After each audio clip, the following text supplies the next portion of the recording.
பக்தி ஒளி நேயர்களுக்கு அடியேன் கோவிந்த பட்டரின் கோடானு கோடி நமஸ்காரம். கடன் பிரச்சனை ரொம்ப ஓவரா இருக்குங்க. என்ன பண்றதுன்னே தெரியல. எது வாங்கின கடன், நான் ஒருத்தட்ட கொடுத்துட்டேன், கடன் நம்பி கொடுத்தேன், இதோ கொடுத்துருவாங்க அப்படிங்கிறதுனால. எதுக்கு கேட்டாங்க? ஏதோ ஹாஸ்பிட்டல் செலவுக்கு வேணும்னு கேட்டாங்க. 5 லட்சம் ரூபாய் கொடுத்தேன். என்னுடைய நகையை அடகு கடையிலே வைத்து அந்த 5 லட்சம் ரூபாய் கொடுத்தேன். இன்னொருத்தர் சொல்லுறார், ஏங்க நான் வட்டிக்கு வாங்கி கொடுத்தேங்க, வட்டிக்கு வாங்கி 5 lakhs குடிச்சேன், அவரு கொடுக்குறேன்னாரு, வட்டியும் கொடுக்கல, அசலும் கொடுக்கல, போச்சு. 2 வருஷம் ஆச்சு. என்ன போட்டு பாடா படுத்துறாங்க. நான் முடிஞ்ச அளவு நான் கொடுத்துட்டு இருக்கேன். வாங்காத கடனுக்கு நான் ஜவாப்தாரி சொல்றாங்களா? அதுக்கு அடுத்தது, ஒரு பிசினஸ் பண்ணேன். அந்த பிசினஸ்ல என்னிடம் பொருள்களை அத்தனை பொருள்களையும் வாங்கிட்டு ஒரு 5, 6, 7, 8 லட்சம் ரூபாய் பாக்கி. இந்த பாக்கிக்கு நான் நடையா நடக்கிறேன். இன்னும் கொஞ்ச நாள்ல நான் போண்டியாகி தலையில துண்டை போட்டு உட்காந்துருவேன். பிசினஸும் வேண்டாம், ஒன்னும் வேண்டான்னு. அந்த மாதிரி நிலைமை எனக்கு வரக்கூடாது. அந்த பணம் என் கைக்கு வரணும். எப்படியாவது ஏதாவது ஒரு பரிகாரம் சொல்லுங்க. இருக்குல்ல, எத்தனையோ பேருக்கு இந்த மாதிரி இருக்கு. கொடுத்த கடன் வராது, வாங்கின அதாவது நம்ம கிட்ட இருந்து வாங்கின கடனை கொடுக்க மாட்டாங்க, எவ்வளவோ பிரச்சனை. ஒருத்தர் கேட்டாரு, நான் ஒரு பிசினஸ் பண்ண போறேங்க, நீங்க ஒரு 8 லட்சம் ரூபாய் இருந்தா கொடுங்க, நான் மாசம் உங்களுக்கு பைசல் பண்ணிடுறேன். அவரு வட்டி கூடுறவரு. அப்பா தினமும் கொடுக்கறதா இருந்தா கொடுக்குறேன், ஓகேன்ட்டாரு. ஆனா 10 நாள் கொடுத்தாரு, அதுக்கு அடுத்த நாள் கொடுக்கல. அந்த பினான்சியர் நடையா நடக்கிறாரு, என்னமோ கத்துறாரு, என்னமோ செய்யறாரு. ஆனா பாவம், அவரால் கொடுக்க முடியல, பயங்கர லாஸ்ல உட்கார்ந்துருக்காரு. எல்லாருக்குமான ஒரு பரிகாரம், சின்ன பரிகாரம் சொல்றேன். எல்லார் வீட்லயுமே பிள்ளையார் இருக்குமா? பழம்புரியா இருக்கட்டும், இடம்புரியா இருக்கட்டும், எந்த பிள்ளையார வேணாலும் இருக்கட்டும், அந்த பிள்ளையாருக்குத்தான் நீங்க இப்ப செய்ய போறீங்க பரிகாரம். ஒவ்வொரு ட்ரிப்பும் சங்கடகர சதுர்த்தின்னு ஒண்ணு வரும் இல்லையா? சதுர்த்தி வரும். அந்த ஒவ்வொரு வளர்பிறை சதுர்த்தியும் வரும், தேய்பிறை சதுர்த்தியும் வரும். அதாவது சங்கடகர சதுர்த்தி அப்படின்லாம் சொல்லுவாங்க.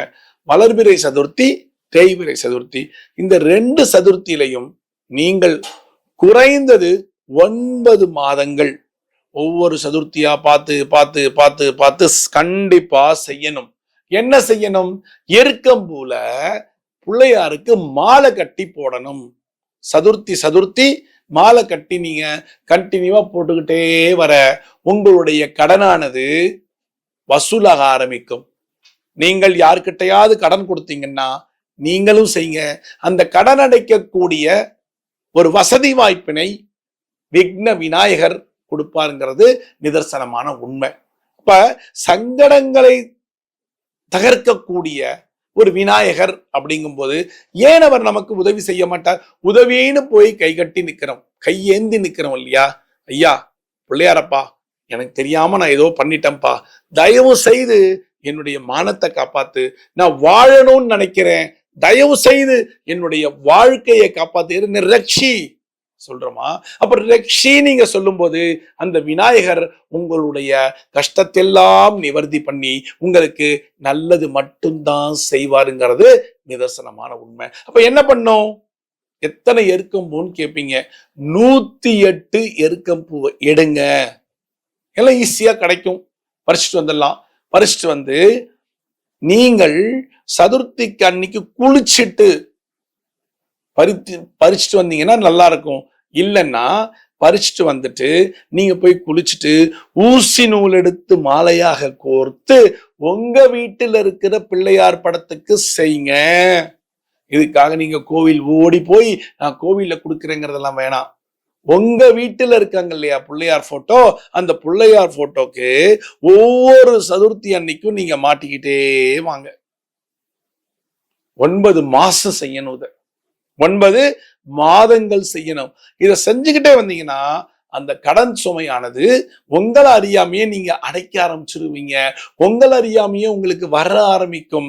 வர ஆரம்பிச்சுன்னா ஒரு தடவை வந்துச்சுன்னா போதும், அந்த ஃப்ளோ வந்துட்டே இருக்கும் இல்லையா?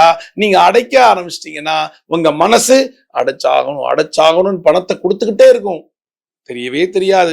கடைசியில வந்து ஐயா நான் தெரியாம பேசிட்டேன் அவங்கள, உங்க கடன் எல்லாம் அடைச்சிட்டீங்க, உங்க கடன் எல்லாம் அடைச்சிட்டீங்க, பணம் வந்துருச்சு சாமி கோச்சுக்காதீங்க சொல்றாங்களா? அதுக்கு அடுத்தது நீங்க வாங்கிட்டீங்க, யாருக்கிட்டோ கைமாத்தா கொடுத்த பணமும் வந்துருச்சு. நேரா அவங்க வீட்டுல போய் தம்பி கோச்சுக்காதப்பா, என்னுடைய ஒரு அர்ஜென்ட்ல கேட்டேன்ப்பா, தயவு செஞ்சு கோச்சுக்காத.